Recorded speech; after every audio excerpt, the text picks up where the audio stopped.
Hello students, welcome back to the channel with another one video and this time which topic we have taken ये है class 9th का chapter 5 from geography. It is natural vegetation and wild life. Well obviously ये वाला topic आपने from class 6th 7th including 8th also आप लोगों ने किया है और क्लास 9th में अगेन ये थोड़ा वाइडर वे में आप पढ़ते हैं क्योंकि ये हमारी डे टू डे लाइफ को बहुत इफ़ेक्ट करता है. सराउंडिंग में हमें सबसे ज़्यादा विजिबल होता है. डेफिनेटली इसके बारे में हमें बहुत ज़्यादा पता होना चाहिए और ये पूरी तरह से हमारे ecosystem of earth and future of earth के लिए भी ये डिसाइडर टॉपिक है. डेफिनेटली इसकी अवेयरनेस हमें ज़रूर होनी चाहिए. चलिए अब हम देखते हैं इस चैप्टर में आखिर क्या क्या दिया गया है. Let's see to it. The chapter is talking about natural vegetation. First of all it is talking about कि आपकी वेजिटेशन जो है उसके टाइप्स बताएंगे, उनके डिफरेंट काइंड ऑफ फीचर्स बताएंगे, उनके मीनिंग बताएंगे and along with that wild life को कवर करेंगे. अब wild life doesn't mean only the distribution of animals on the planet. No, it's talking about the awareness also. So major part इसमें awareness का होता है जो आपकी किसी भी चैप्टर में वेजिटेशन के साथ डिस्कस किया जाता है. डेफिनेटली हम जब वेजिटेशन की बात करते हैं तो हम उसमें variety of plants and trees and variety of animals को भी हम स्टडी करते हैं. Now let's move on with the chapter. As we move on we get this very fortunate thing that our country is actually having the forms. Different bioforms are available here. Different bioforms means हमारे पास जो है वो अलग अलग तरह की climatic conditions, अलग अलग तरह की you can say the vegetation type or the temperature or the rainfall or the humidity. ये इतनी variant हैं हमारे पास कि we have different bioforms where different animals are there. अब cold जगह पे हमारे पास जैसे हिमालय में snow covered जगह पे snow covered के according bio है हमारे पास. हॉट एरिया डेजर्टिक एरिया में डिफरेंट काइंड ऑफ है. जहाँ पे आपकी कोस्टल एरिया है वहाँ पे अलग तरह के हैं और इस तरीके से जो है आपके पास एक वैरायटी बन जाती है. अब इस वैरायटी ऑफ क्लाइमेटिक कंडीशंस की वजह से क्या होता है आगे देखिए क्या है. वी हैव 47,000 प्लांट स्पीशीज़ है हमारे पास हैं. इसके अलावा जो है वो 10th place in the world and 4th in Asia in plant diversity. मतलब हमारे पास देखो सर्दी गर्मी मॉडरेट टेम्परेचर और डिफरेंट ऑल्टीट्यूड्स की वजह से आप देखोगे तो हमारे पास कितनी ज़्यादा वैरायटी है. और ये वैरायटी तो वो हैं which are identified which are counted. But बहुत सारी ऐसी भी स्पीशीज़ होती हैं जो शायद काउंट भी नहीं हुई हैं और इनमें से तो बहुत सारी ऐसे प्लांट हैं जो वर्ल्ड में और कहीं मिलते ही नहीं हैं, सिर्फ इंडिया में ही मिलते हैं. तो ये अपने आप में बहुत ही यूनिक है. We have very ideal situation जहाँ पर कि सीजन्स हैं. मोस्ट प्रोबेबली सीजन्स हैं. सिर्फ एक फिक्स जगह नहीं है कि इक्वेटर से हम इतनी दूर हैं. नहीं, हमारे यहाँ सीजन्स हैं. सर्दी गर्मी autumn spring all these seasons they create this diversity. Then another one thing is there are about 15,000 flowering plants in India which around account of 6% in the world's total flowering plants, especially जो हमारे hill stations हैं. If you ever have visited any of the hill station तो आपको क्या find out होगा कि hill stations के अंदर जो है वो आपको बहुत ज़्यादा ब्लूमिंग फ्लावरिंग बहुत ज़्यादा आपको वहाँ ब्यूटिफिकेशन मिलेगा, नेचुरल ब्यूटिफिकेशन. तो ये हम लोगों के लिए स्पेशली इसके लिए दून वैलीज़ हम लोग प्रेफर कर सकते हैं जो आपने इसी बुक की चैप्टर नंबर 2 में जब आपने हिमालय को स्टडी किया था तो उसमें दून वैलीज़ के बारे में आपके पास आया था. तो सीजनली खैर फ्लावरिंग होती है लेकिन इतने सारे हमारे यहाँ फ्लावरिंग है कि वर्ल्ड के हर कोने में जो भी फ्लावर होता है अप्रॉक्सीमेटली 90% मोर देन 90% जितने भी फ्लावर्स हैं वर्ल्ड में वो सारे हमारे इंडिया में मिलते हैं बिकॉज ऑफ दिस वेरिएशन. इसके अलावा जो है नॉन फ्लावरिंग प्लांट्स भी है, फंगस है, एल्गी है और इसके अलावा जो है क्योंकि अब वैरायटी ऑफ वेजिटेशन आपके पास है तो डेफिनेटली उसके ऊपर डिपेंडेंट जो एनिमल्स हैं, इंसेक्ट्स हैं, रेप्टाइल्स हैं ये भी डेफिनेटली होंगे. ऑब्वियसली हर एक का जो है हर एंगल हमारे पास जो है यहाँ पर है. तो about the if we see the records if we see the data which is popularize in the world then we have 89,000 species of the animals as well as rich variety of fish in fresh and marine water. This is fresh and marine water. Difference क्या है? Fresh water का मतलब होता है sweet water, जैसे river का water, कम saline water जो होता है उसकी फिशेज़ है हमारे पास। और साथ ही साथ हमारा कोस्ट लाइन जो है 7,000 से ज़्यादा किलोमीटर्स में है, तो वो अगर आप देखोगे तो उसमें आपको क्या मिलेगा? The variety of fishes. तो मरीन भी हमारे पास बहुत ही ज़्यादा डेवलप्ड है। अब एक बड़ी इंपॉर्टेंट टर्म आती है आपकी, that term is called the natural vegetation. अब ये नेचुरल वेजिटेशन क्या होता है? डेफिनेटली नेचुरली जो चीज़ ग्रो होती है। अब आप अपने स्कूल्स में, पार्क में, या जो आपकी ग्रीन बेल्ट होती है रोड साइड में, अगर आप उन प्लांट्स को देखोगे तो उसमें एक सिमेट्री होती है, एक तरह के पौधे, एक तरह के पेड़, उसमें आप देखोगे, और हम टाइम टू टाइम उनको पानी देते हैं। They are looked after by us. तो वो नेचुरल नहीं है, they are been grown by us, like as crops भी हम ही उगाते हैं। लेकिन बहुत सारे आप रोड साइड में ऐसे प्लांट देखोगे जो आप नेचुरली उगे हुए दिखेंगे, जिसको हम रोड साइड पे कई बार कहते हैं कि ये पेड़ का, पौधे का नाम भी नहीं पता होता, ऐसे कचरे में उग जाते हैं। इवन आप फॉरेस्ट में जाइए, फॉरेस्ट में तो हम लोग नहीं जाते हैं कुछ भी पानी वानी देने के लिए पेड़ पौधों को। Definitely that is also very unique, क्योंकि ये नेचुरली ग्रो हो रहे हैं।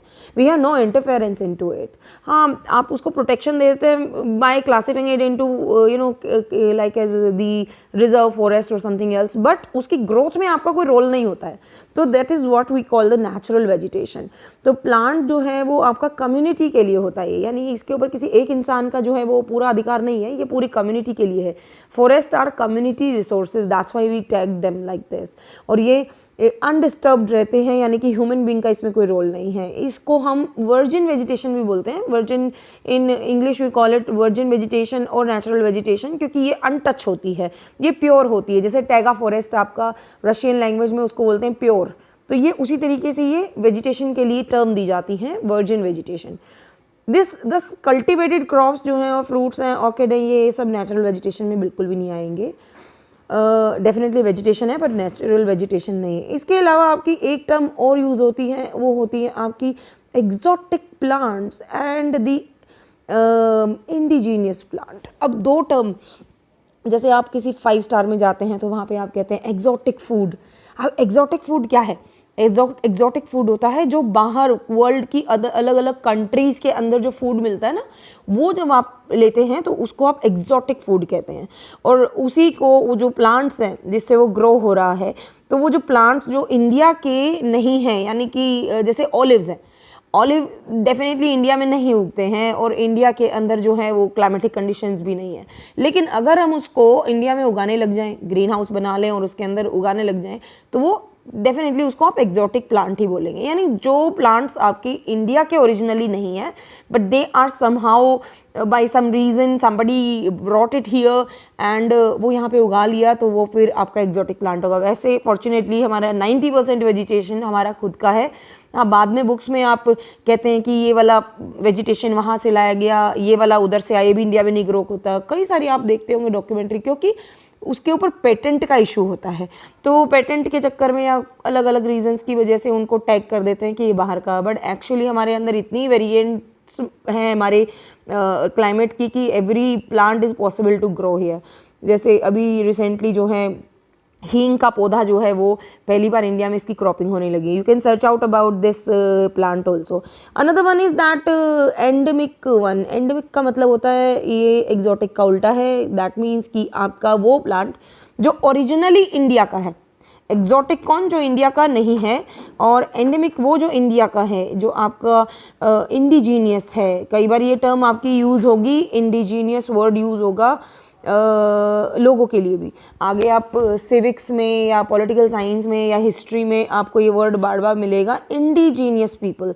तो ये इंडिजीनियस कुछ और नहीं होता, इसका मतलब होता है the real people of that country. तो इसी तरह से indigenous species of plant means the plants which are having a history over here only, जिनकी की प्रूफ मिलते हैं कि हाँ ये यहीं पर उगे हैं और ये बाहर से नहीं लाए गए हैं फॉर एनी बाय एनीबडी और for any reason. Then there are 2 more terms. Well these are the 2 terms. जब हम बोलते हैं वेजिटेशन एंड वाइल्ड लाइफ, तो आप साइंस में उसको ये नहीं लिखते हैं, ये टर्म को आप लिखते हैं फ्लोरा एंड फोना। जो आपका फ्लोरा होता है that is denoting plants, every kind of plant species. किसी भी एरिया में, उसको आप फ्लोरा बोलते हैं। और जो फोना होता है that refers to the animals, जितने भी एनिमल्स वहाँ पर हैं उनके लिए आप वर्ड यूज़ करते हैं फोना। तो ये हम इस chapter में we are going to see the categories of flora and fauna, and now first of all let's go to see the facts, the distribution of vegetation all over India, and these are very quite similar factors as you already have studied in your previous chapter, that is climate. Now let's move on to the factors. All right, here are the factors we are having. If we categorize our factors, we can broadly categorize into first one category relief. अब relief में क्या आता है आपका? Relief में आता है land, soil related to this. तो इसमें सबसे पहले हम बात करते हैं लैंड की। तो लैंड जो है आपका दोनों तरीके से आपकी वेजिटेशन को इफेक्ट करता है, डायरेक्टली भी इनडायरेक्टली भी। अब डायरेक्टली इनडायरेक्टली अब लैंड के किस तरह के टाइप्स होते हैं? अब land you already have read कि आपके माउंटेन, प्लेटू एंड प्लेन्स होते हैं। अब इन एरियाज़ की क्या होती है? डिफरेंट फीचर्स होती हैं। जैसे अगर आपका माउंटेन एरिया है तो डेफिनेटली उसके अंदर ह्यूमस कंडीशन अलग होगी। If it is a plateau then definitely it must be more rocky area, black soil वहाँ पे होगी, तो उसकी कंडीशन अलग हो जाएगी। प्लेन एरिया के अंदर आपको जो है सॉफ्ट रॉक्स मिलेंगी, सेडिमेंट्री रॉक मिलेगी, तो वहाँ पर उसका टेक्सचर, उसकी वाटर रिटेन वो इतना कितना कर पाएगा, ये सब चीज़ें उसकी जो है इफ़ेक्ट करती हैं ग्रोथ ऑफ द प्लांट्स को। इसीलिए डायरेक्टली और इनडायरेक्टली दोनों जो है इफ़ेक्ट होती हैं। Then the nature of land किस तरह से आपके वेजिटेशन को जो है वो इफ़ेक्ट करता है। फॉर एग्जाम्पल इफ़ आई से दी एग्रीकल्चर, वेजिटेशन के अंदर जो है एग्रीकल्चर को भी काउंट करिए, क्योंकि ये भी तो प्लांट ही हैं। तो अगर आप देखेंगे तो आपके पास सबसे ज़्यादा फर्टाइल लैंड कौन सा है? Plain area are the most fertile areas. तो वहाँ पे आपकी ग्रोथ और वेजिटेशन की पॉसिबिलिटी भी ज़्यादा होती है। जबकि आपकी जो रफ टेरेन वाला जो एरियाज़ होते हैं, जैसे कि आपका रॉक्स हो गई, जैसे कि आपका प्लेटूज़ के अंदर हो गया, या फिर आपका माउंटेनियस एरिया हो गया, तो वहाँ पे जो है पॉसिबिलिटी ज़्यादा डेंस फॉरेस्ट की नहीं बनेगी। वहाँ ग्रास या शर्ब्स आपकी ज़्यादा जो हैं वो आपको मिलेंगी, वो ज़्यादा ग्रो करेंगी। Then second category into relief is soil. Well soil is about कि आपका जैसे अभी बताया, अगर प्लेटू एरिया तो वहाँ ब्लैक सॉइल मिलेगी, अगर सैंडी एरिया है तो वहाँ पे आपको सैंड का एलिमेंट ज़्यादा मिलेगा। अब सैंडी एरिया में क्या होता है, वो कंटेंट जो मॉइस्चर का कंटेंट होता है उसको ज़्यादातर रिटेन नहीं कर पाता है, तो वहाँ पे वेजिटेशन को ऑब्वियसली पानी कम मिलेगा, उसकी जो है ग्रोथ कम होगी। जबकि वहीं पर आप जो है प्लेन एरियाज़ के अंदर ब्लैक सॉइल या एलुवियल सॉइल को देखोगे तो वहाँ पर आपको उसके अंदर मॉइस्चर भी ज़्यादा मिलेगा and you get nutrients also. So वहाँ पे ग्रोथ ज़्यादा भी होती है, वेजिटेशन ज़्यादा ग्रो करती है। इस जैसे कि आपका डेजर्ट एरिया में क्या उगेगा? सैंड है वहाँ पे, तो क्या उगेगा? कैक्टस या फिर आपका कीकर, बबून, जिन पे कि आपके क्या होंगे? कांटे होंगे, छोटे पत्ते होंगे, ना कि बहुत ज़्यादा फैलाव होगा, बुशेस मिलेंगी। जबकि डेल्टिक सॉइल जो होती है, जैसे कि आपका डेल्टा बनता है, which rivers are making delta? South India की आपकी ईस्टर्न घाट की rivers, Ganga, Brahmaputra, one single delta, Mahanadi, Godavari, Krishna, Kaveri. अब ये जो डेल्टा बनाती है, यहाँ पे कैसा डेल्टा की क्वालिटी क्या होती है कि आपका एक तो यहाँ एलुवियल सॉइल मिलेगा, तो काफ़ी पार्ट इसके डेंस होंगे, लेकिन एक पोर्शन ऐसा भी होगा जो ओशन के साथ इसका मर्ज हो रहा होगा, तो वहाँ पर रिवर का फ्रेश वाटर यानी स्वीट वाटर एंड ओशन का साल्टी वाटर मिक्स हो रहा होगा, तो डेफिनेटली वहाँ पे वेजिटेशन की वैरायटी बदल जाएगी। ऐसे ही जो है आपकी हिली एरिया में वेजिटेशन चेंज हो जाती है, कॉनिकल शेप में आ जाती है, क्योंकि वहाँ पे स्नोफॉल होता है। अब स्नोफॉल होगा तो स्नो से प्रोटेक्शन के लिए वहाँ पे वेजिटेशन डेवलप हो जाती है कॉनिकल शेप में। एंड प्लस आपका जो माउंटेनियस एरियाज़ होते हैं, जितने ऊपर जाते हैं वहाँ पे ग्रासलैंड्स आपको मिलेंगे, डेंस फॉरेस्ट नहीं मिलेंगे, ह्यूमस कम हो जाएगा, और वहाँ पे क्योंकि स्लोप होता है तो मिट्टी जो है ज़्यादा बह जाती है। These are the two factors. Then it comes to the next one is the climate, एक broad category climate। अब climate में क्या क्या आएगा आपका? टेम्परेचर, रेनफॉल, जिसको हम प्रेसिपिटेशन में इंक्लूड करते हैं, एंड सनलाइट, ये आपके मेनली आएंगे। तो टेम्परेचर को आप देखोगे, जब आपको स्प्राउट्स आप जब बनाते हो घर पे जब आप स्पाउट्स बनाते हो फ्रॉम पल्सेस और फ्रॉम ग्राम, तो आपको क्या मिलता है, कैसे आप करते हो उसको आप देखोगे साइंस में, आई थिंक आप एक्सपेरिमेंट ये करते हैं जनरली, तो सीडलिंग करते हैं, सीडलिंग बोलते हैं इसको। तो सीड्स की सीडलिंग कैसे करते हैं, उसको वार्म टेम्परेचर, वार्म जगह पे उसको रखते हैं after soaking them into water. तो इससे क्या होता है, उनकी सैपलिंग्स बनती हैं। तो definitely you need temperature to make the sapling. Summers में सैपलिंग्स जल्दी बन जाती हैं विंटर्स के मुकाबले में, क्योंकि विंटर्स में आपको टेम्परेचर कम होता है तो आपका स्प्राउटेशन भी देर से होता है। लेकिन गर्मियों में आप देखो तो कुछ घंटे में ही स्प्राउटेशन स्टार्ट भी हो जाता है। तो वेजिटेशन आपकी जो है बहुत इफेक्ट होती है बिकॉज ऑफ दी टेम्परेचर।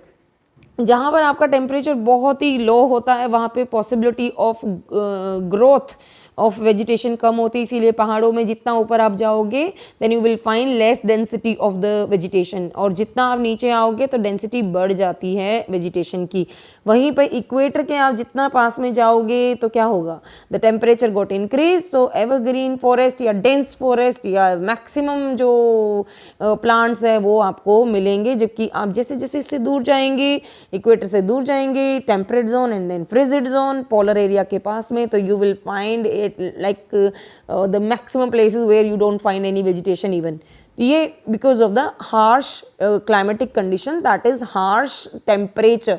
ना तो आपको बहुत गर्म जगह पे यानी जैसे सहारा डेजर्ट वगैरह वहाँ वेजिटेशन की पॉसिबिलिटी मिलेगी, ना ही आपको बहुत ठंडी जगह पे मिलेगी। वेल ऐसा नहीं है कि वहाँ पे और कोई एलिमेंट एसोसिएट नहीं करता, और भी एलिमेंट एसोसिएट करते हैं, डेफिनेटली करते हैं, लेकिन सबसे बड़ा रोल इसका टेम्परेचर का होता है। तो ये आपकी वेजिटेशन के जो हैं वो डेंसिटी और ग्रोथ दोनों को इफेक्ट करता है।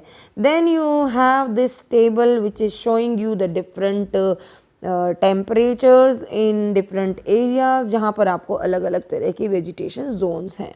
Then next one is the photo period. अब photo period is about the sunlight, कितनी सनलाइट आपको मिलती है। तो सनलाइट आपकी पूरे अर्थ पे अलग अलग जगह पे अलग अलग मिलेगी।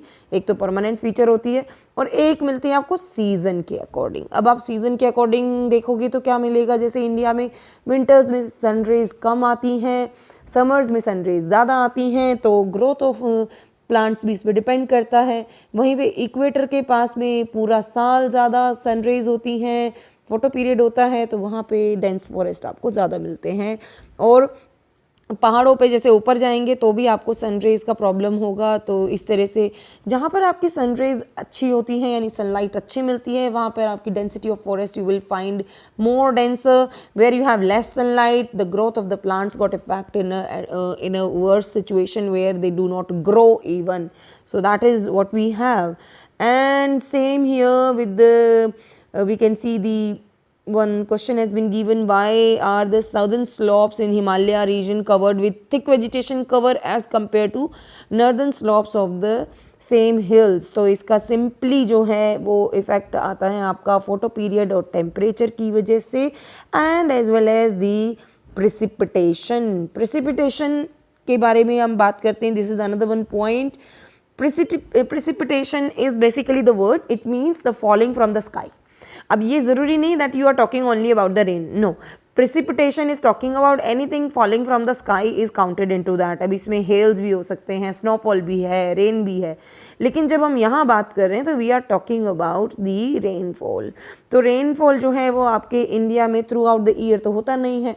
So definitely you have a scarcity of water in many of the places, you have a particular season। तो जब सीज़न में आपको रेनफॉल मिलती है तो डेफिनेटली आपकी वेजिटेशन भी अपने आप को सर्वाइव करने के लिए अकॉर्डिंग टू दैट कंडीशन जो है अपने आप को चेंज कर लेगी।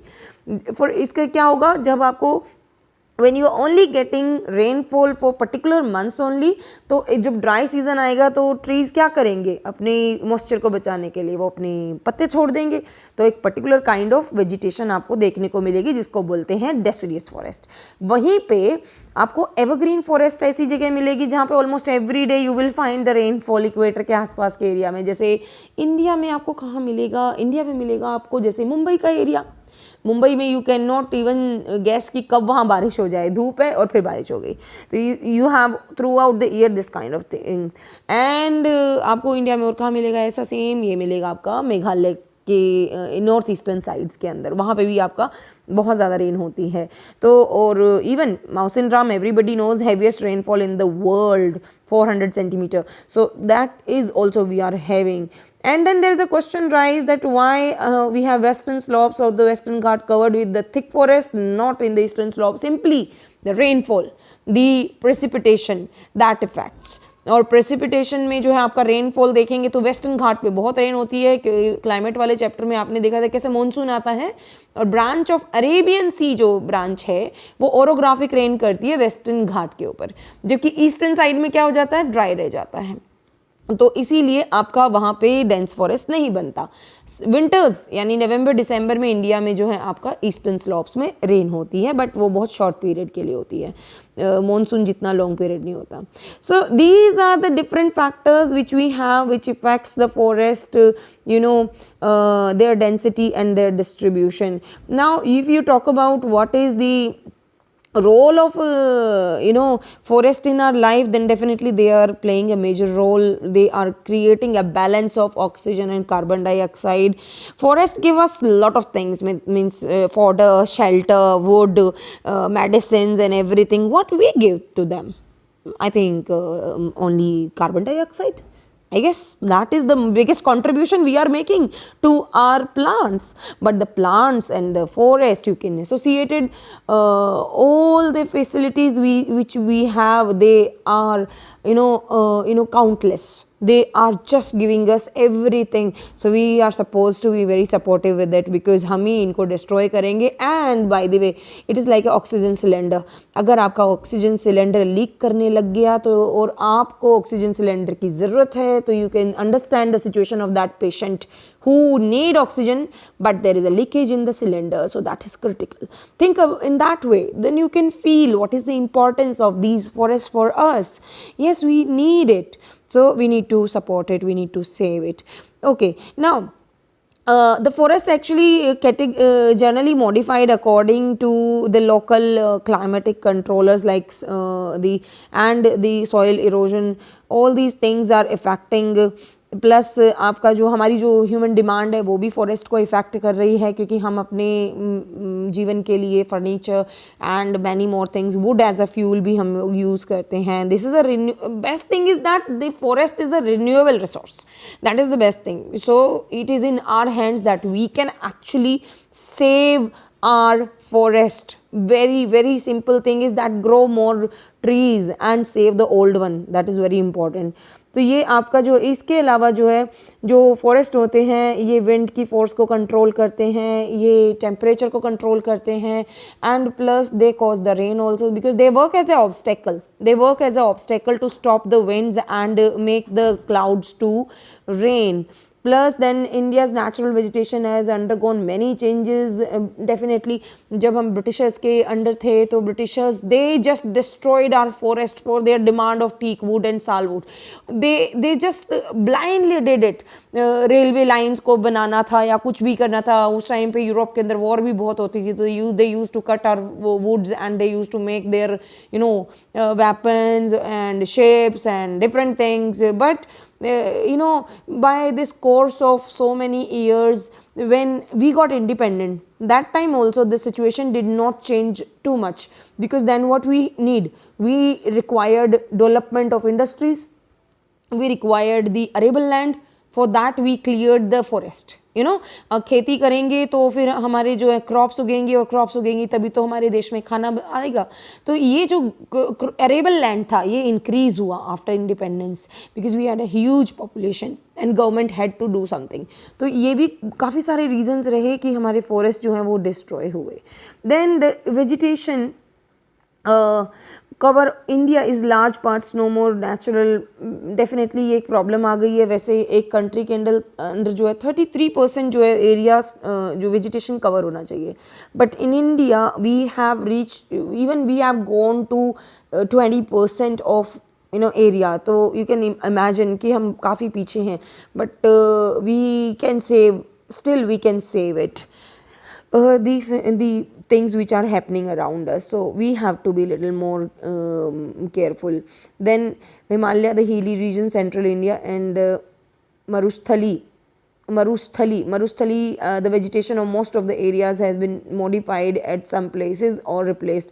Okay, Marusthali, the word has come. This word means Marusthal जैसा, यानी कि that desertic, क्योंकि हमने जो है वाटर रिसोर्सेज डिस्ट्रॉय कर दिए हैं, जिससे हमारी क्लाइमेटिक कंडीशंस चेंज हो रही है, पोल्यूशन क्रिएट कर रहे हैं, तो उससे क्या है, हमारे जो एरियाज़ अभी सेमी एरिड रीजन्स थे, यानी डेजर्ट नहीं थे, लेकिन उनको हमने डेजर्ट बनाने में कंट्रीब्यूशन कर दिया. For example, let me share it with you. There is city called Bengaluru में बहुत सारी लेक्स हुआ करती थी, बट ग्रेजुअली हम लोगों ने अपनी डेवलपमेंट की तो वहाँ की बहुत सारी लेक्स को जो है वो कवर कर दिया गया, उसमें मिट्टी भर दी गई, और आज वहाँ पे जो है वो डेफिनेटली दैट नीड इट, मतलब IT हब है, definitely we need IT hub, but we compromised with are natural resources, which is not right. Okay, this is what we have. In 2001 we had the 20.55% जो है हमारा total जो है forest area है. तो you can imagine कि 135 करोड़ लोग और 33% भी हमारा फॉरेस्ट कवर नहीं है. ये एक ट्रबल की बात है. We need to think about it. Now ecosystem, the term comes ecosystem. Ecosystem का मतलब होता है that the species, different species, plants, animals, they are living in a particular area and they are interdependent. You know, they are fulfilling each other's need. जो उनके बीच का ये relationship होता है, इसको हम टर्म करते हैं एज अ इकोसिस्टम.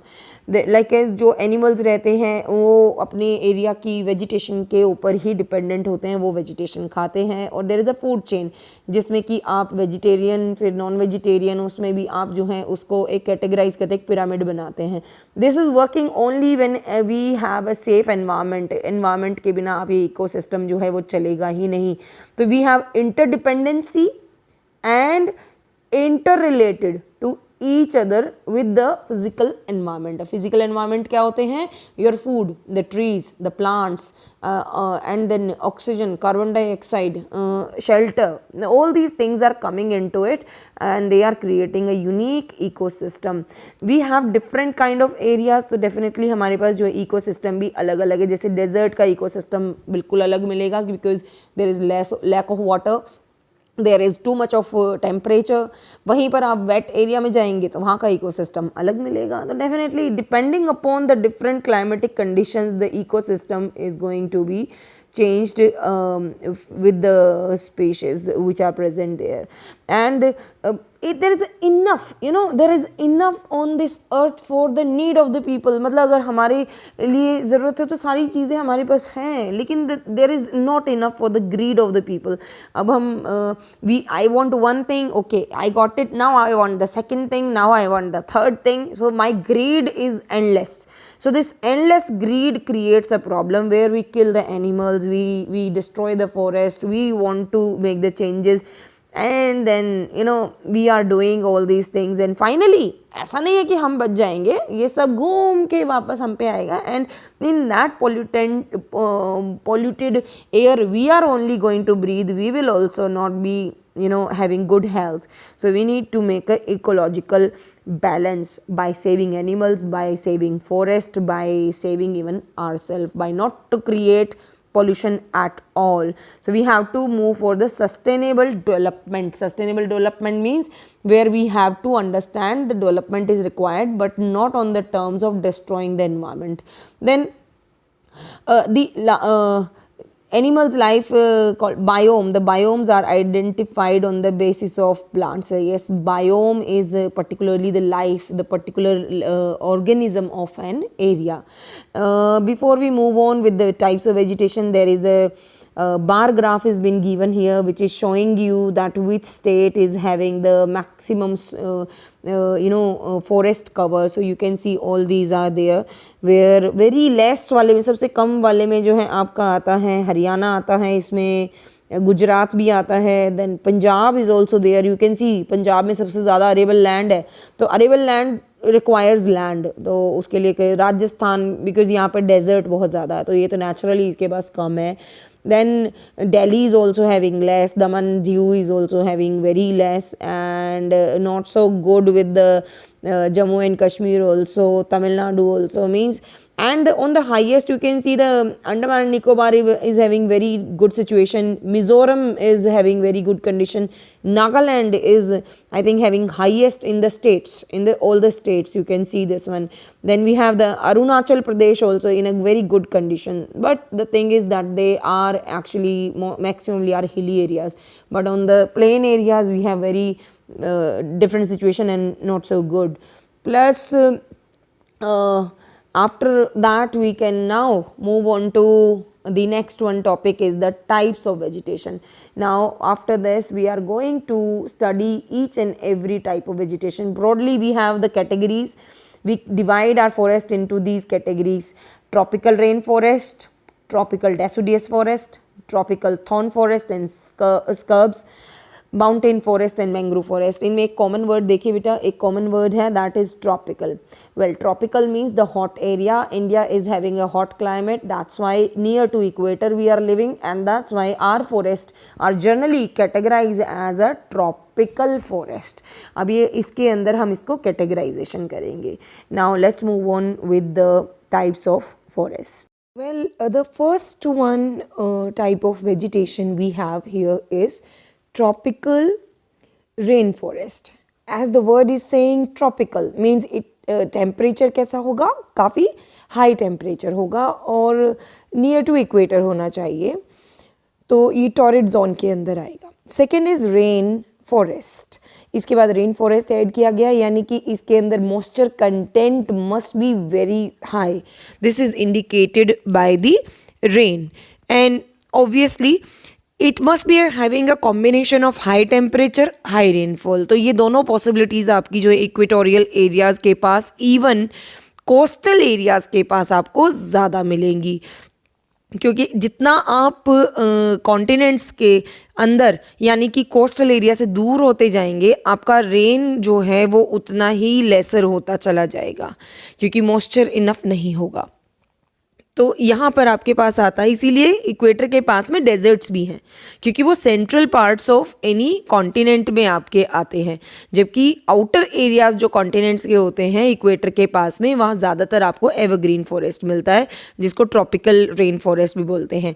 तो यहाँ पर आगे चलते हैं. इसमें these forest are restricted to heavy rains. Yes definitely इसमें हैवी रेन्स होती है. देन ये कहाँ आपको मिलते हैं? वेल इंडिया में आपके पास ये आपको मिलेंगे areas of western Ghat. Definitely western Ghats में आपको मिलते हैं. वेस्टर्न घाट में कौन से आपके स्टेट्स होते हैं? आप ध्यान देंगे तो आपको मिलेगा Maharashtra, Goa, Karnataka, Kerala. Okay and some parts of Gujarat also आप इसमें कंसिडर कर सकते हैं.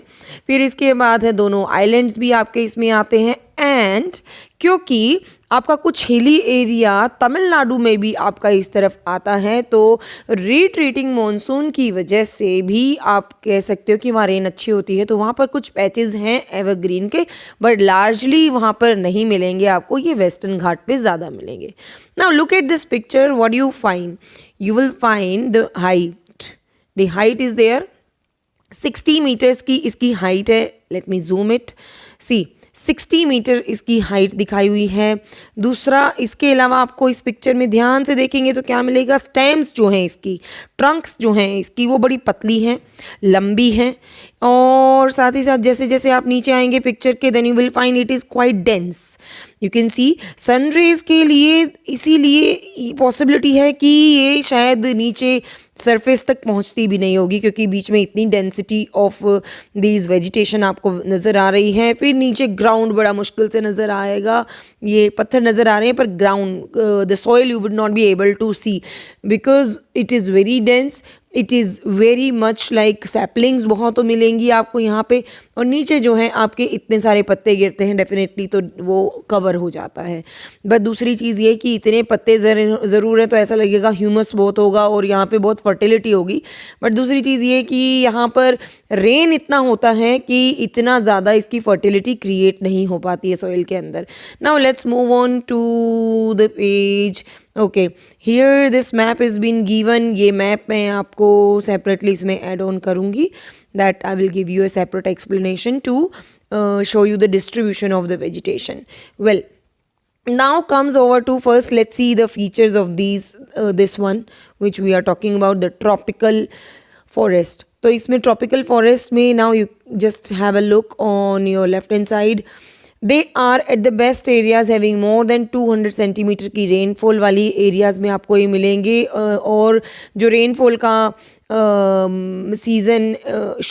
सीज़न है उस डिपेंडेंसी नहीं है उसके ऊपर. दूसरा, यहाँ पे ड्राई सीज़न बहुत ही शॉर्ट मिलेगा, शायद 1 मंथ के लिए ड्राई सीज़न आएगा जब आपका किसी तरह का ट्रांजिशन पीरियड, इधर विंटर्स गॉट स्टार्टेड, जैसे कि आपका टॉरिड जोन से जब आप टेम्परेट जोन में जाते हैं तो वो ट्रांजिशन एरिया होता है. देन ट्रीज़ की हाइट जो है 60 मीटर्स तक है, even above to that also, जैसे रबर ट्रीज़ होते हैं बहुत ज़्यादा हाइट के होते हैं. इसके अलावा जो है यहाँ पे ये जो रीजन है ये वार्म है, वेट है थ्रू आउट द ईयर. तो यहाँ पर जो है हर तरह की ट्रीज़ प्लांट्स के लिए जो है पॉसिबिलिटी बनती है, क्रीपर्स के लिए भी जो बेलें होती हैं इनके लिए पॉसिबिलिटी बनती है इनके ग्रो करने के लिए. तो ये मल्टी लेयर्ड स्ट्रक्चर जो भी आपने पीछे पिक्चर में देखा, क्योंकि सारा टाइम इनको पॉसिबिलिटी मिल रही है सैपलिंग्स को ग्रो होने के लिए, प्लांट्स और ट्रीज़ को बढ़ने के लिए. तो यहाँ पर क्या है, ये मल्टी लेयर्ड स्ट्रक्चर में ग्रो कर रही हैं. Then there is no definite season in the year जब when you can see that they all shed their leaves, so they always appear green. But ऐसा कोई ट्री नहीं होता वर्ल्ड में जो कि इमॉर्टल हो और उसने कभी अपने पत्ते नहीं गिराने हैं, नहीं. Every plant, every tree has a time cycle where they are very much sure कि उनके पत्ते एक बार निकले हैं तो डेफिनेटली वो ग्रो करके वो ओल्ड होंगे और वो येलो होके गिर जाएंगे. बट द थिंग इज़ कि वो इतने डेंस होते हैं कि जब एक तरह के पेड़ों की बारी आती है to shed their leaves, the remaining trees actually hide it. तो हमें ओवरऑल पिक्चर में पता ही नहीं लगता कि किसके पत्ते गिरे हैं. तो एक ओवरऑल इंप्रेशन क्या रहता है, green, all the time green. तो that's why these are called the evergreen forest. Some commercially important trees are there which you can identify like ebony, mahogany, rosewood, rubber and many more are also there. Even आप देखोगे spices are also there जो इस तरह से grow करते हैं. Then common animals आपके कहाँ क्या क्या मिलेंगे. First one is that huge animals इसमें बहुत कम मिलेंगे क्योंकि ह्यूज एनिमल्स को बहुत स्पेस चाहिए होता है वॉक करने का. बट देखो इसमें the elephants name is been also given, rhinos name is also given, but they are not common animals actually. Everywhere you will find them. Common animal आपको मिलेंगे those who can live in lesser space, they can run in lesser space, they can jump over the trees because density trees की ज़्यादा है. तो ऐसे में आपको क्या मिलेगा, monkeys जो हैं, गोरिल्ला, monkeys, chimpanzees, ये आपको काफ़ी मिलेंगे. then you will find reptiles are there, the crocodiles you will find in these kind of areas. Amazon basin जो है वहाँ मिल जाएगा आपको. इसके अलावा जो है छोटे डियर की जो प्रजातियाँ होती हैं वो आपको मिल जाएंगी यहाँ पर. बट जो अफ्रीका है, अफ्रीका में आपको राइनोस एंड एलिफेंट्स भी मिल जाएंगे, बट ये ज़्यादातर आपके डेसिडियस फॉरेस्ट के अंदर मिलते हैं क्योंकि ये ह्यूज साइज़ होते हैं और इन अकॉर्डिंग टू द फॉरेस्ट जो है एनिमल्स जो हैं वो आपको मिलेंगे. तो प्रोमिनेंट आपके यहाँ पर हैं. इंडिया में इसका जो है राइनोस मिल जाता है असम के अंदर जहाँ पर डेंस फॉरेस्ट है. वेस्ट बंगाल में टाइगर भी मिल जाता है. बट ज़्यादातर जो हैं ये एनिमल्स आपके डेसिडियस के हैं, जो बड़े एनिमल्स हैं आपके. Beside these animals plenty of birds. Yes, birds तो डेफिनेटली जहाँ पर पेड़ होंगे वहाँ बर्ड्स ऑब्वियसली बहुत ज़्यादा होंगे. तो एवरग्रीन फॉरेस्ट में वर्ल्ड की सबसे ज़्यादा वैरायटी के आपको बर्ड्स मिलते हैं. And then one animal is there which is very unique which we find only in these forests. That is sloth, the slowest and the ugliest animal बोला जाता है उसको वर्ल्ड में. तो वो भी आपको इनमें मिलता है. इसके अलावा आपको snails, scorpions and snakes also you will find here. The lizards are also there. The second category of the forest is the tropical deciduous forest. As the name is saying, tropical. Well, tropical simply means it is near to equator, it must be warm, or you can say summers यहाँ पर लंबी होंगी, winters इनमें short मिलेगा. Deciduous forest का मतलब होता है one kind of trees which shade their leaves in a particular time all together. तो ये आपके नॉर्थ इंडिया में सबसे कॉमन होते हैं। When you will find in at a time in a year when you will see all the trees shade their leaves, तो वो एक साथ दिखते हैं, खाली हो गए हैं पेड़ सारे और रोड्स पे जो है पत्ते ही पत्ते भर जाते हैं। तो व्हाट यू गेट, ये सबसे ज़्यादा इंडिया में अराउंड 70% जो एरिया है, 70 to 80% जो आपका वेजिटेशन है, that is actually having this one deciduous forest. And इसको जो रेन है वो मिलती है पर्टिकुलर मंथ्स में। तो इस इंडिया में पर्टिकुलर मंथ्स वो कौन से, मॉनसून के मंथ्स होते हैं। तो वो मॉनसून के जो मंथ्स होते हैं तो यहाँ पर इसीलिए इसको एक और नाम दिया जाता है द मॉनसून फॉरेस्ट। और ये आपका किन एरियाज़ में स्प्रेडेड है, जहाँ पर आपका 270 सेंटीमीटर मीन 70 सेंटीमीटर से लेकर 200 सेंटीमीटर तक की रेंज की जो रेनफॉल होती है उसमें आपको ये स्प्रेडेड मिलेगा।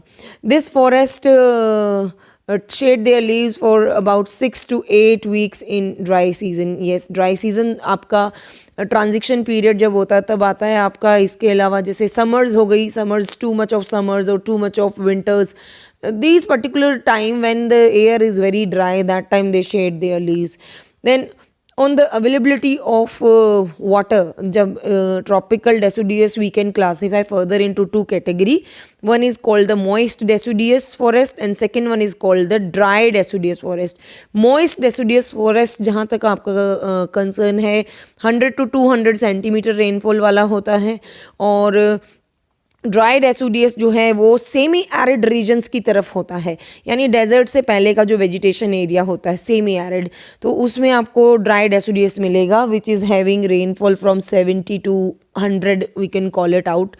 और ये जो है आपका मोइस्ट वाला जो फॉरेस्ट है डेसिडियस वाला, where you will find it in the northern states along with the foot hills of Himalaya, क्योंकि हिमालय में ये ऊपर से रिवर्स आ रही होती हैं तो वहाँ पानी काफ़ी मिल जाता है, तो ये मॉइस्ट रहता है यहाँ पे रेनफॉल के अलावा भी। इसके अलावा झारखंड है, west Orissa, Chhattisgarh and on the eastern slopes of western Ghats. अब eastern slope of western Ghat क्या है, वेस्टर्न घाट में जहाँ पे एवरग्रीन फॉरेस्ट है वो है ओशन की साइड में, अरेबियन सी के साइड की तरफ, लेकिन उसके अपोजिट साइड में जो है वो वी ऑल नो कि रेन ओरोग्राफिकली जो है वो वेस्टर्न साइड में हो जाती है, तो ईस्टर्न पार्ट जो उनका ड्राई रह जाता है, तो वहाँ पर क्योंकि बहुत कम रेन होती है तो वहाँ पर आपका ये कंपैरेटिवली एवरग्रीन के मुकाबले में डेसिडियस का ये वाला जो है मॉइस्ट डेसिडियस जो है आपको वहाँ पे मिलेगा। देन कौन कौन से ट्रीज़ आपको मिलेंगे, टीक वेरी प्रोमिनेंट, जिसकी आपकी टीक साल जिनकी आपके फर्नीचर बनते हैं, दरवाजे बनते हैं, ऑल दीज, शीशम, सैंडलवुड, खैर, ऑल दीज आर कमर्शियल जो आपकी वुड है सबसे ज़्यादा जो यूज़ होती है वो आपकी मॉइस्ट डेसिडियस में मिलती है। फिर इसके बाद आता है ड्राई डेसिडियस। ड्राई डेसिडियस आपका as usual in the areas where you receive 70 to 100 centimetre, तो 70 से नीचे जाते ही तो आपका एरिड आ जाता है, तो आपका ये सेमी एरिड एरिया और दी ड्राई डेसिडियस एरिया, ये आपका पेनिसुला प्लेटू सेंट्रल पार्ट जहाँ पर आपका है, जहाँ पर रेन कम होती है, जहाँ पर आपका रेनफॉल सब का इज़ वेरी ड्रॉट प्रॉन भी एरियाज़ हो जाते हैं, काफ़ी कम रेन होती है यहाँ पे। तो ये आपका पेनिसुला प्लेटू के अंदर बिहार में, उत्तर प्रदेश में, even this area is also I think if you find area बिहड़ बोलते हैं ये, जहाँ पर यूपी और मध्य प्रदेश का बॉर्डर आपस में मर्ज करता है, वहाँ पर इस एरिया का काफ़ी आपको स्ट्रेच मिलेगा। इसमें भी सेम ट्रीज़ हैं, डेसिडियस की सेम ट्रीज़ हैं, लेकिन और कम ट्रीज़ हो जाती हैं इसमें, ज़्यादा वैरायटी नहीं होती। तो इसमें आपको टीक, साल, पीपल, नीम इस तरह के पेड़ आपको मिलते हैं। A large part of this region has been cleared for the cultivation. Yes, ये एक बहुत बड़ी प्रॉब्लम है कि कल्टीवेशन के लिए, ग्रेजिंग के लिए हमने इस एरिया को, सेंट्रल पार्ट्स ऑफ इंडिया को क्लियर कर लिया है, तो इसीलिए ये वाला जो फॉरेस्ट है ये काफ़ी डैमेज हुआ है। This picture you can C on the right hand side, this is showing the tropical deciduous forest. Well you can see the space between the trees, काफ़ी दूर दूर हैं, ऊपर से ट्रीज़ जो हैं फैल जाते हैं क्योंकि सनरेज बहुत मिलती हैं इसको, और ट्रीज़ अपने जो लीव्स हैं वो एक पर्टिकुलर ड्राई सीजन में you can say after every 6 months और 7 months के बाद जो है ये ड्राई सीजन आ जाता है, तो इस तरह से एनुअली ये 2 बार ये होता ही है, तो ये अपनी शेड कर देते हैं लीव्स को। देन इन दीज फॉरेस्ट कौन कौन से एनिमल्स हैं? डेफिनेटली बड़े एनिमल्स आपको यहाँ पे काफ़ी मिलेंगे जो आपको यहाँ पे नज़र आ रहे हैं. These forest commonly you get lion, tiger, pig, deer, elephants और लिजर्ड्स. जैसे आपका इंडिया में कोबरा स्नेक मिलता है तो वो इन फॉरेस्ट के अंदर आपको काफ़ी मिलेगा. Then next category we are having is the thorny desert or the desert vegetation scrubs. तो यहाँ पर आपका definitely you have the desertic conditions, यानी रेगिस्तान जैसी परिस्थितियाँ आपको मिलेंगी. यहाँ पर आपको कौन कौन सा मिल रहा है? इसमें सबसे पहले तो इसकी रेनफॉल जो है that is lesser than 70 centimetre and definitely उसमें पॉसिबिलिटी नहीं होती कि ज़्यादा आपका जो है वो ट्रीज़ ग्रो करें. साथ ही साथ you have a high temperature. Not just the rainfall is less but the temperature is very high. तो जो मॉइस्चर कंटेंट इसको 70 सेंटीमीटर में भी मिल भी रहा है वो भी ड्राई हो जाता है बहुत जल्दी. तो इसमें आपका ज़्यादातर थॉर्नी ट्रीज़ एंड बुशेज़ हैं और इस टाइप का वेजिटेशन आपके इंडिया में जो है north western parts of country including semi arid regions of Gujarat, Rajasthan, Madhya Pradesh, Chhattisgarh, Uttar Pradesh and Haryana में आपको ये मिलेगा. अकेशिया, पाम, कैक्टी, ये इसके मेन जो है वो ट्रीज़ प्लांट्स हैं जो आपको मिलते हैं. इनमें ज़्यादातर जो हैं ये कांटेदार होते हैं. These are scattered, they grow very distance में उगते हैं क्योंकि सैपलिंग ज़्यादा टाइम तक सर्वाइव कर ही नहीं पाती है. And they have long deep roots in the soil because ऊपर स्कॉर्चिंग हीट है, पानी भी कम मिल रहा है ऊपर. तो क्या है कि सॉइल के अंदर जो मॉइस्चर है उसको ये सॉक करके उसको ग्रैब करके ही उसको लेकर ही ये सर्वाइव कर पाते हैं. इसीलिए इनकी जो रूट्स होती हैं वो बहुत डीपन होती हैं, deep into the soil to get the moisture. इसके अलावा जो इनका स्टेम होता है वो जो है वो कंजर्व करता है वाटर को. इनका स्टेम बहुत हार्ड होता है.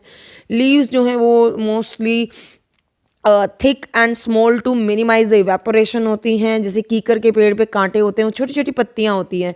इनसे दो तरह से इनका काम होता है. पहला तो इवेपोरेशन कम होती है, दूसरा जो एनिमल्स होते हैं जैसे जो पत्ते खाते हैं वो इनकी पत्तियों को नहीं खा पाते हैं तो इससे ये बच जाते हैं. These forest give way to thorn forest and shrubs in arid areas. ये this is the one picture you can see. The sand dunes are there, the cactus and such kind of trees are there which are having small leaves and the spines are also there. But nowadays we are getting awareness about these trees, and now even one fruit you can find out about the cactus pear, which is nowadays getting very famous in exotic fruits. So you can also find out about something special related to desert safaris में इस तरह की चीज़ें introduce की जाती है जैसे cactus के से बनी हुई डिशेस, उससे बना हुआ खाना, so that people get awareness about the availability of different resources in the desert. This you are having. Plus one more thing I would like to share with you that when you are studying about vegetation, remember one fact is there कि जो आपका wood है, जितना आपकी गर्म जगह का यानी हाई टेम्परेचर के फॉरेस्ट के बारे में आप बात करेंगे उतनी वो वुड जो है हार्डनेस पे जाएगी टेम्परेचर के अकॉर्डिंग. और जितना आपका टेम्परेचर लो होगा उतना ही आपकी वुड सॉफ्ट हो जाएगी क्योंकि उसको ड्राई करने के लिए वहाँ सनरेज नहीं मिलेंगी. तो आपका हार्ड वुड जो है वो ट्रॉपिकल एंड टेम्परेट जोन्स के अंदर आपको मिलेगा जहाँ पे समर्स लंबी होंगी. और आपकी जो बाकी एरियाज़ में यानी कॉनिफेरस या फिर दूसरे जो ठंडी जगह विंटर्स जहाँ लंबी होती है वहाँ पे आपको सॉफ्ट वुड मिलेगी. Hardwood is good for the furniture and soft wood is good for making of paper. Then in the desert you will find such kind of animals like camel for these are in the semi-arid region. Mixed kind of animals are being given. The camels, in run of Kutch you have very special variety of that is गधे होते हैं, बहुत सुंदर होते हैं, एकदम सुंदर orange सा कलर होता है उनका, ऑरेंज वाइट कलर होता है. They are very beautiful only in the world. आप अगर कहीं पे उनको देख सकते हैं तो रन ऑफ कच्छ में देख सकते हैं. इसके अलावा रेप्टाइल्स मिलेंगे, स्कॉर्पियंस मिलेंगे आपके डेजर्ट के अंदर. सेमी एरिड रीजन्स के अंदर डेफिनेटली आपको लॉयन भी मिल जाएंगे. जैसे गिर फॉरेस्ट है आपका गुजरात में, you will find lion there. बाकी horses are also you can find, horses are available maximumly in areas. And then next one category we have the mountain forest. As it is saying, mountain means the पहाड़ों में मिलने वाली vegetation, definitely पहाड़ों में मिलने वाली vegetation है तो ये हाइट के साथ जो है अपना नेचर चेंज करेगी। अब ये कैसी रहेगी? In mountainous areas the decrease in temperature with increasing altitude lead to the corresponding change in natural vegetation. Definitely height के साथ कैसे चेंज होगा? जब आप पहाड़ों में जाते हैं तो आप देखेंगे पेड़ बड़े बड़े होते हैं, उनमें मॉइस्चर ज़्यादा मिलता है तो वो ज़्यादा डेंस होते हैं। एज यू गो हायर, अब आप जैसे जैसे ऊपर जाएंगे, अब ये जो सच एज ये आपका नेचुरल वेजिटेशन बेल्ट में tropical to the tundra reason की जो वेजिटेशन है वो पहाड़ों में मिलेगी। ट्रॉपिकल की कहाँ मिलेगी? पहाड़ों में नीचे की साइड मिलेगी जहाँ पे मॉइस्चर है और टेम्परेचर भी है। जैसे जैसे आप पहाड़ों में ऊपर जाएंगे तो ठंडी जगह की वेजिटेशन आती जाएगी, क्योंकि ऊपर टॉप पे जाके आप स्नो हाइट में जैसे जाएंगे तो उतना ही कोल्डनेस बढ़ती चली जाती है, तो वहाँ टूंड्रा वेजिटेशन आ जाती है। ये बिल्कुल ऐसा इक्वेटर के पास और से हम पोलर एरियाज़ के पास में जाते हैं, तो वैसे ही आपकी हाइट का इम्पैक्ट होता है। इसमें the wet temperate type of vegetation जो है आपकी कहाँ पे मिलेगी? 1000 to 2000 मीटर्स की हाइट पर। And we all know 900 starting of hills mountains, तो 900 से आपकी ये शुरू हो जाती है। 1000 से 2000 मीटर पे आपकी जो है वो ब्रॉड लीव्स की ओक टाइप ट्रीज आपको मिलेंगे जो कि ज़्यादा फैले होंगे, डेंस होंगे। उसके बाद जैसे आप हाइट पे बढ़ेंगे 1500 से 3000 मीटर, तो आपका टेम्परेट फॉरेस्ट जो है, कॉनिफरस ट्रीज जो हैं वो शुरू हो जाएंगे, क्योंकि 3000 मीटर पे जाते जाते आपकी सीजनल स्नोफॉल शुरू हो जाती है। तो सीजनल स्नोफॉल में जब स्नोफॉल होगी तो डेफिनेटली स्नो क्या करेगी? ट्री को तोड़ देगी अगर वो फैला होगा तो वहाँ पर क्या चेंज आया नेचर के अंदर? That the trees are having conical shape. V को उल्टा कर दीजिए, बिल्कुल वैसी शेप की ट्रीज आपको मिलेंगे जैसे कि आपका पाइन, देवदार, सिल्वर फर, स्प्रूस, सेडर, इस तरह के आपको ट्रीज काफ़ी ज़्यादा ऊपर स्नो एरिया में मिलेंगे। And these cover mostly the southern slopes of the Himalaya, place having high altitude in the southern, the northern east India। तो ये आपके पास स्टीपी स्लीप है वहाँ पर आपको ज़्यादा मिलते हैं। इसके बाद जो इससे ऊपर की जो हाइट होती है वहाँ पर आप देखोगे तो you will not find the forest, you will find the grasslands, because ऊपर जो है आपके ट्रीज के ग्रोथ के लिए पॉसिबिलिटी नहीं बचती है, because they have very long duration, maximum time उनके पास स्नो कवर रहता है। तो जब उनकी स्नो मेल्ट होती है तो उसमें सिर्फ पॉसिबिलिटी बनती है तो द ग्रास कैन ग्रो, तो ऊपर ग्रासलैंड्स आपको ज़्यादा मिलेंगे। और grasslands give way to the alpine vegetation, silver fir, उसके कुछ एक आपकी ये शर्ब्स बुशेस टाइप की आपको वहाँ फॉरेस्ट मिल जाएंगी। However they get progressively stunted as they approached the snow line.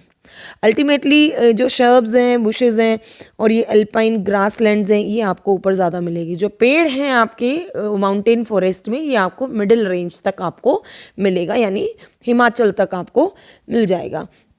Okay, then you can see this picture is given, this picture 5.6 has been given. This is showing the height wise how the trees are changing their nature, then you will find it easily. And whenever you go for the hill station or anywhere else, you can also observe this kind of changes. These are now for what these are used for grazing, you know, nomadic tribes हैं आपकी पहाड़ों में अभी भी हैं, गुज्जर्स हैं, बकरवाल्स हैं, ये जो है ट्राइब्स हैं, इनके पास भेड़ बकरियां होती है। They move from one place to another according to the season, because जब उनके एरिया में स्नो कवर हो जाता है तो वो दूसरी जगह वैलीज़ के नीचे की तरफ आ जाती हैं, और जब वहाँ पे समर्स आ जाती हैं तो ऊपर ग्रास अच्छी हो जाती है, तो they move back to the top of the mountains. Then इसके अलावा मोसेस एंड लेंचेस, ये सब जो हैं आपको वहाँ पे मिलेंगे, टुंड्रा रीजन के जैसी वेजिटेशन मिलेगी।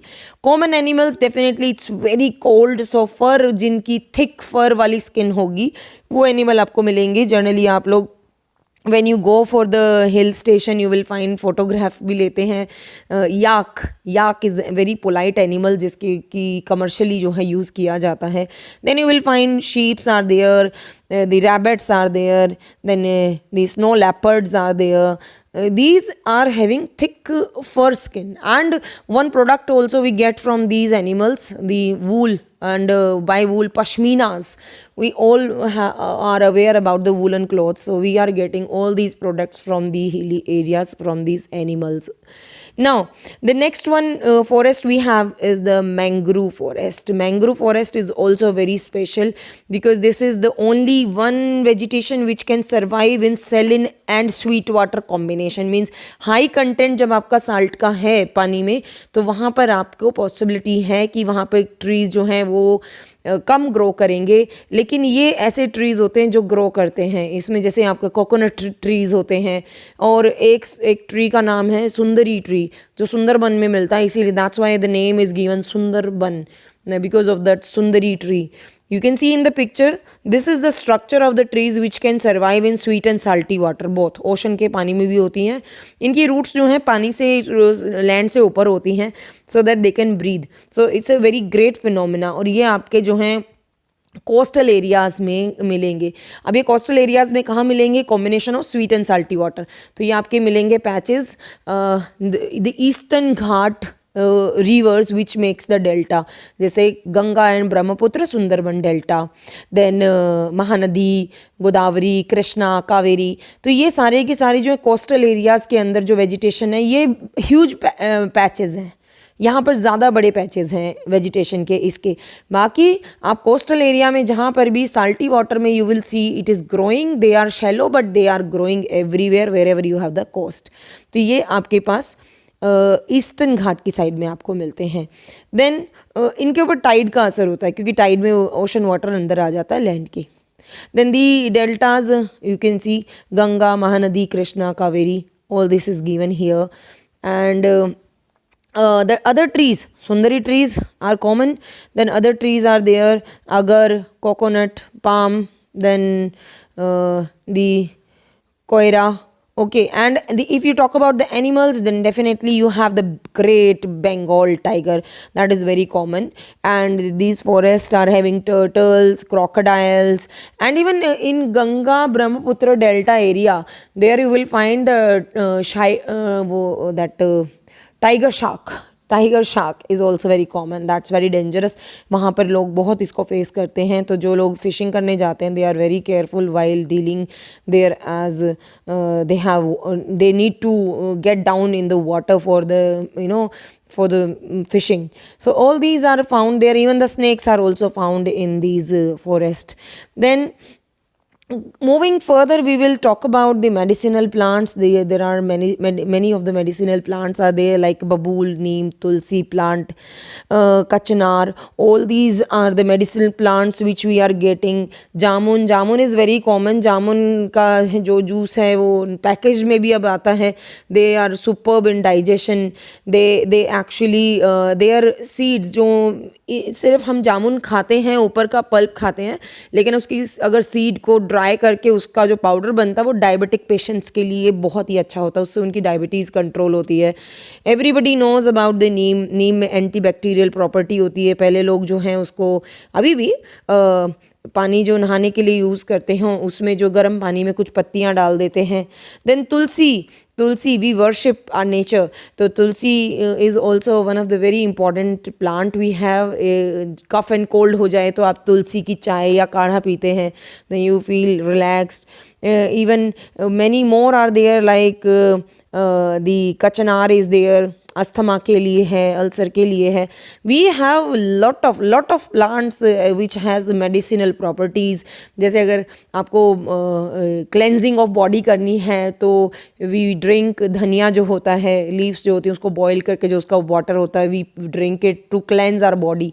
सो these are cleaning our body actually. So these are superb. We have great variety of these medicinal plants in India, especially in Himalaya.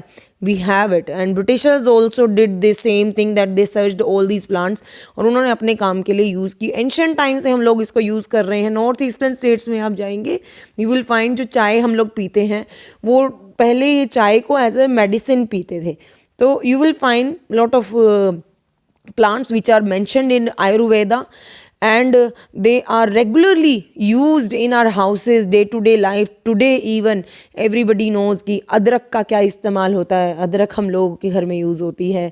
Then that ginger grass is also there. which we are using. So we have lot of plants which are very useful. We just need to be more natural, users of these plants. Then you can find it out. So these are the trees and plants which are very wonderful to use. Then we move on to the wildlife. Well, when we talk about the wildlife, then definitely we are talking about the animals which are making our forest very beautiful. And these are like we are very fortunate India में, क्योंकि अलग अलग temperature, अलग अलग forest हैं, तो हमारे पास animals की भी वैरायटी बहुत है. इसमें हमारे पास 89,000 of animal species are there. More than 1200 species of birds हैं हमारे पास. They 13% of the total world के अंदर हमारा जो ये बर्ड्स हैं वो पार्टिसिपेंट है, बिकॉज हमारे यहाँ पे हर तरह का फॉरेस्ट है, हर तरह का बर्ड है. Even migratory birds are also there. 2500 species of fish which account to nearly 12% of the world's stock. It also shares between 5 to 8% of world's reptiles, mammals, amphibians. तो ये आपके पास एनिमल्स की पोर्शन है. So we have a huge variety.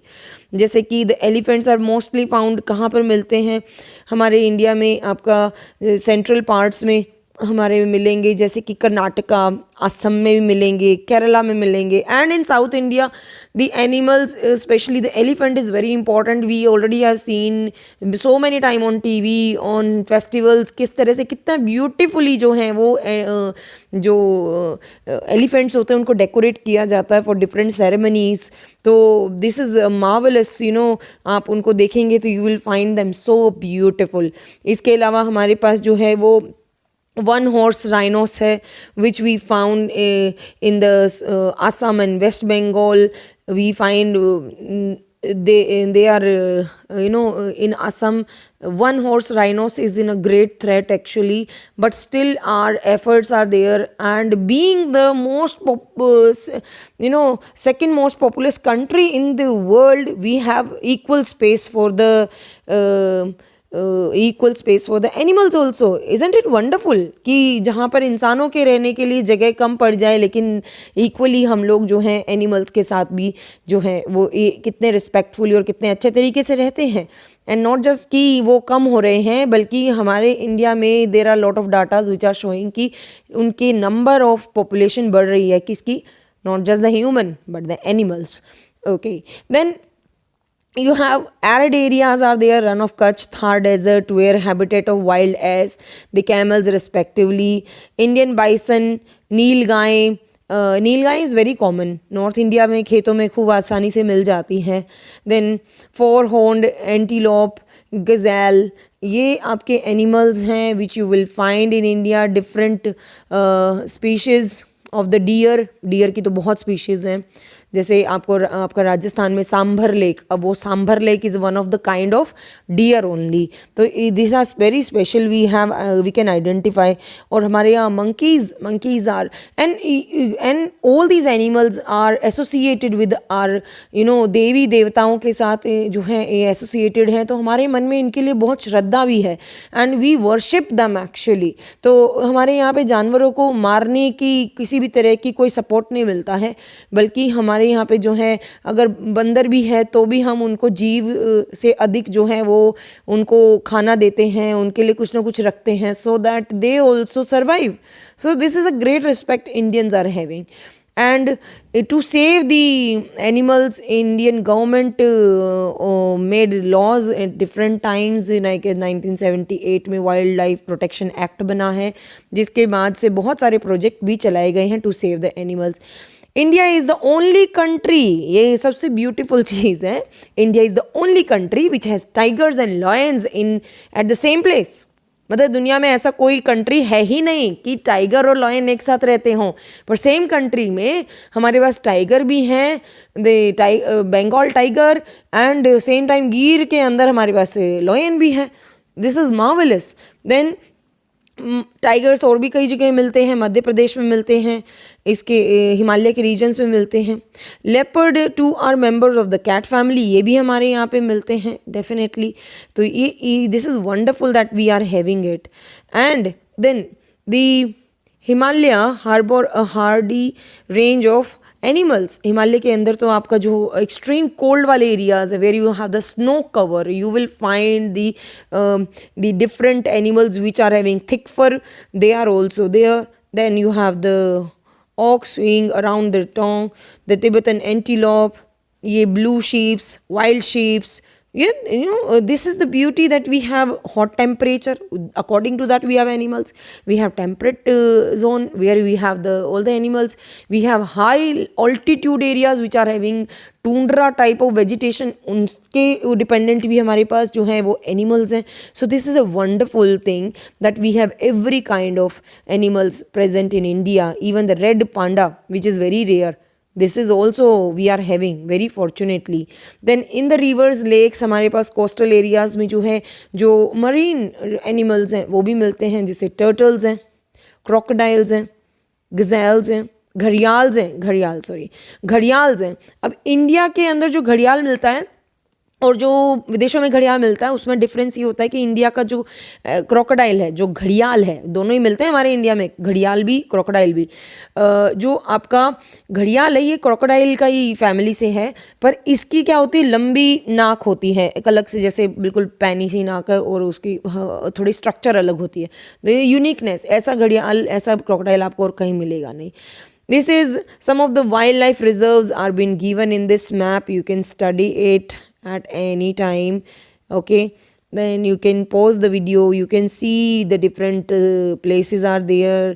The index is showing this dot, red dot is for wildlife sanctuaries, the blue star is for bird sanctuaries, and this triangle is showing the national park. So you can see so many places which are very much saved for the animals.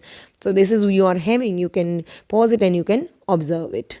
Later is the only representative of the variety of crocodile found in the world today. Well, ये आपके जो India में जो है आपके पास crocodiles की जो है काफ़ी वैरायटी है. इसके अलावा जो मरीन एनिमल्स है basically they are also very like is one animal, let me tell you, that is the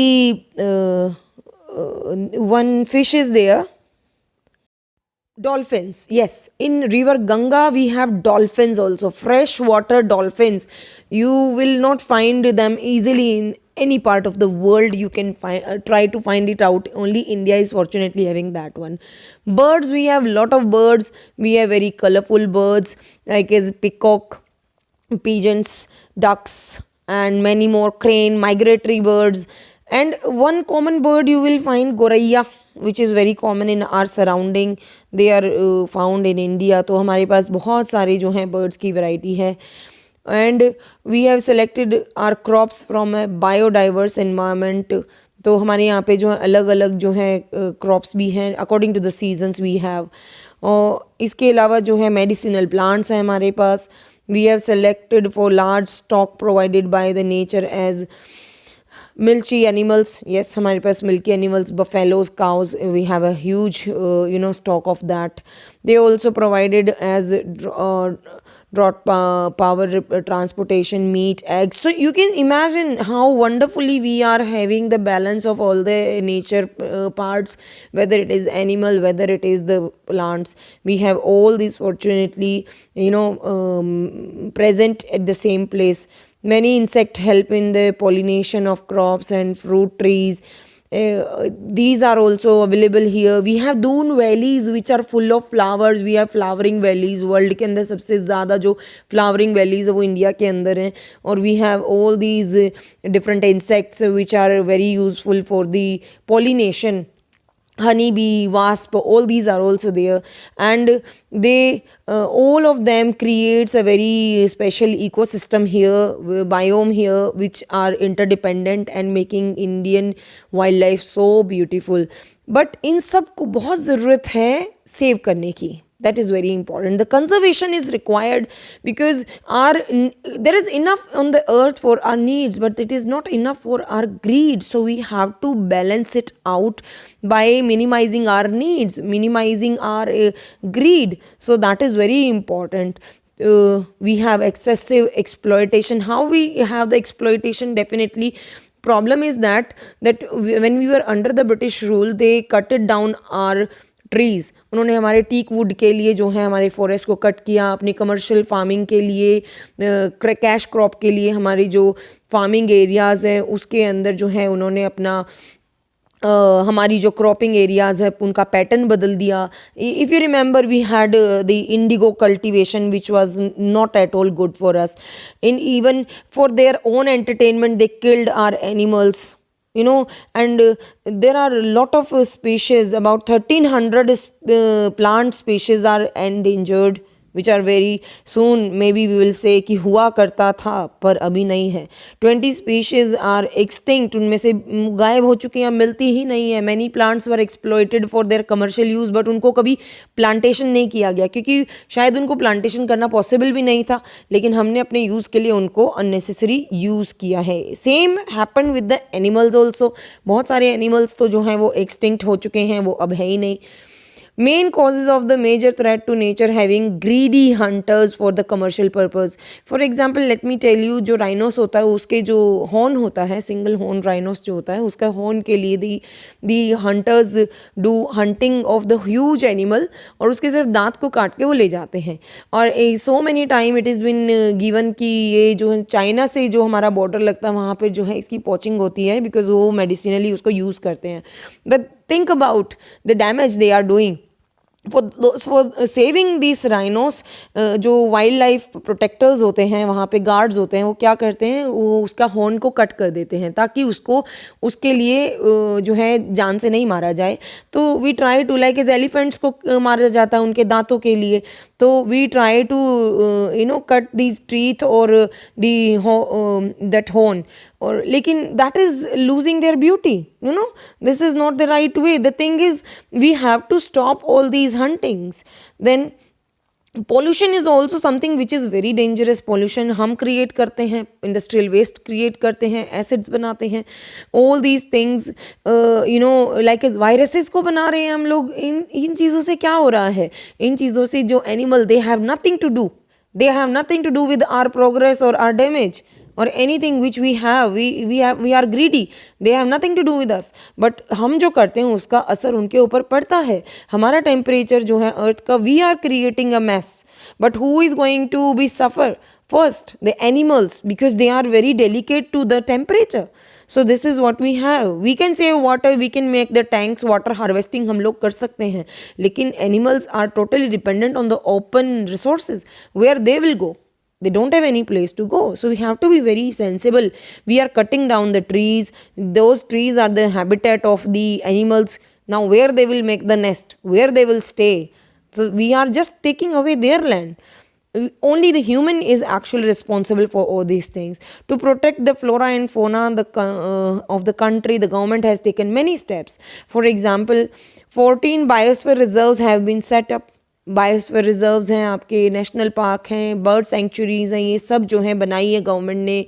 जैसे सुंदरबन आपका वेस्ट बंगाल, नंदा देवी उत्तरांचल में, गल्फ ऑफ मन्नार तमिलनाडु, ये all these are biosphere reserves बनाए गए हैं. बट बायोस्फीयर रिजर्व्स के अंदर भी इलीगली लोग एंटर करते हैं. You can see such kind of things when the news are coming, they are terrible. Means these are very, very dangerous. When your animals will die, the nature's balance will be, finished. जो आपके चील कौवे जो हमें दिखते हैं not so nice, हमें अच्छे नहीं लगते, बट वो these are natural cleaners of the environment. वो वेस्ट खाते हैं, वो ट्रांसपोर्ट करते हैं सीड्स को, द बर्ड्स. तो वो तभी तो आपके वेजिटेशन इतनी स्प्रेड होती है, नहीं तो कैसे स्प्रेड होगी? We have not planted all the trees. Then you have the project tiger. Definitely protection act के अंडर जो है वो आपका प्रोजेक्ट टाइगर, इस तरह के टाइगर्स किए गए, प्रोजेक्ट्स किए गए, project tiger, project elephant, project rhinos, and many of the restrictions were implemented, and because of that it is working also, it is giving us positive signs also. But until unless everybody do not participate, it cannot be possible to to increase or protect these animals. इसके अलावा financial and technical assistance is provided to many botanical gardens. तो botanical gardens means the species which are endangered, जो भी आपकी animals की है या फिर प्लांट्स की स्पीशीज हैं उनको बचाने के लिए, उनको लुक आफ्टर करने के लिए जो है वो किया जा, प्रोटेक्शन के लिए, इनकी रिसर्च के लिए जो हेल्प कर रही है government. Then 89 national park, 49 wildlife sanctuaries, zoological gardens, इनको जो है वो गवर्नमेंट ने जो है इस्टेब्लिश किया है, इनको अभी भी चला रहे हैं। And definitely these are very important to understand कि ये हमारे लिए बहुत ज़रूरी है to protect, like is we make the society, we put the guard for our safety, कि चोरी नहीं हो, हमें थ्रेट नहीं हो, तो एनिमल्स के लिए भी ये करना बहुत ज़रूरी है। And we have to realize कि this ecosystem of our nature, our environment, our surrounding is not possible without the animals, without the vegetation. So we have to be little more careful. Now the question comes sometimes कि ma'am हम तो क्या कर सकते हैं, अकेले क्या कर सकते हैं? तो अकेले बूंद बूंद से सागर बनता है, तो डेफिनेटली मटका भी जो है बूंद बूंद से भरता है। तो your single effort can do the change. What you can do? leave all the use of the animal products when we are which are made by killing of animals के ऊपर टेस्ट करके बनाई हुई चीज़ों को आप छोड़ दीजिए। There are many alternates you can find out, like as जैसे कॉस्मेटिक्स हम लोग लेते हैं, तो सी whether these are animal friendly, non cruelty free, ऐसे products को देखिए, वो adopt करिए, become vegetarian, that is the most easy thing you can do, adopt vegetarianism. These you say कि protein only we are getting from flesh, no, you can get it from the sproutation also. आप जो दाल है sproutation है, आप sproutation तो सीधे बिना पकाए भी खा सकते हैं ना, sprouted dals and all these things, तो sprouted चीज़ें खाइए, इनमें जो है आप animals को एक साथ cruelty भी नहीं कर रहे हैं, you can protect them. Do not use the skin animal skin product, leather के product की बजाय आप artificial leather यूज़ कर लीजिए, या आपके जो शौक होते हैं फर वाली ब्रशेज यूज़ करनी है made by the original fur of the animal, don't use them. Try to use those products which are not involved in killing of any animal or anything which is like do not waste the paper, because paper बनाने के लिए आपका जो है trees would be cut it down, तो forest को आप बचा सकते हैं if you use the e-system, यानी transaction of money can be e system, electronic हो सकता है, आप पेपर के बजाय पे आप ई बुक यूज़ कर सकते हैं. These options are available but we need to get into it, we need to practice them. जो रिसोर्सेज हम एक्सप्लॉइट करते हैं, रिन्यूएबल रिसोर्सेज को यूज़ करिए, the non conventional resources can be use, so there are solution. The need is only that you to practice it, you have to use it. Then one thing more is there, the migratory birds. The migratory birds are the birds which actually migrate according to the season, and basically these are coming into our country every year according to the season. Like as if a bird is having a habitat in the cold places, तो जब आपका यहाँ पे winters आती हैं तो वो cold areas के टाइम पे वो इधर माइग्रेट कर जाते हैं. If the birds are living in the hot areas तो definitely according to the season they will migrate. जैसे Siberian cranes are very common which are largely coming in India in search of the favorable conditions of climate. Flamingo, then pink plumage. These are thousands of birds are coming in India according to the season. These are the 14 bio reserves which you can simply identify and locate in the above given map also, like as the Sundarbans, Gulf of Mannar, the Nilgiris. All these are very common places which you can find out in the map of India and locate them. So by this chapter is over. So this is all about this chapter. I hope you this is very clear to all of you. And now after this I'll explain the distribution of the vegetation in different parts of India by a map. Let's see that one, and let's move on to the map. Here it is, the distribution of natural vegetation in India. This is the index you are having. The different colors are being shown here. Let's see one by one the color. and let's locate the vegetation. So here's the dark one. First one is the dark one color, dark green. These are the patches which are being given.